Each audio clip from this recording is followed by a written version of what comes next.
आज supreme court of Pakistan में इंतहाई अहम केस की समाअत हो रही है। फैजाबाद धरना केस की नजरसानी दरखास्तों को सुना जा रहा है। चीफ जस्टिस काजी मोहम्मद फाइज ईसा इस केस को सुन रहे हैं और माजी में जब काजी फाइज ईसा साहब जस्टिस थे तो उन्होंने आज खुद नोटिस लिया था। फैजाबाद उस वक्त की हुकूमती मुस्लिम लीग नून की उनके खिलाफ एक धरना दिया गया था 2018 के इंतखाबात से पहले, जब शायद खाकान अब्बासी वजीर आजम थे।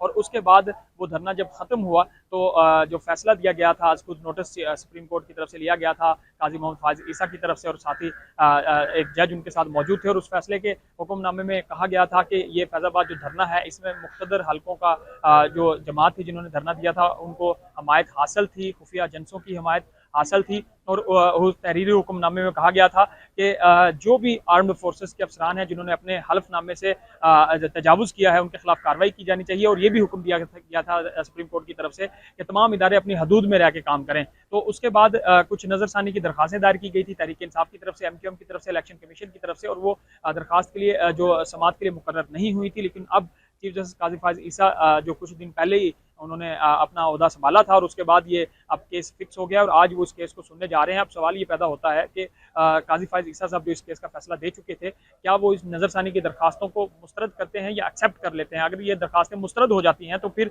वही फैसला जो हुक्मनामा दिया गया था सुप्रीम कोर्ट की तरफ से उन पर क्या अमल दरामद हो पाएगा? और फैजाबाद धरना केस का एक ऐसा ये केस है जिसमें काजी फाइज ईसा साहब के हवाले से कहा जाता है कि उनके और आर्म्ड फोर्सेस के दरमियान या उस वक्त के मुख्तदर हलकों के दरमियान एक कन्फ्लिक्ट क्रिएट हुआ था और उसके बाद काजी फाइज ईसा के खिलाफ एक रेफरेंस भी आया था।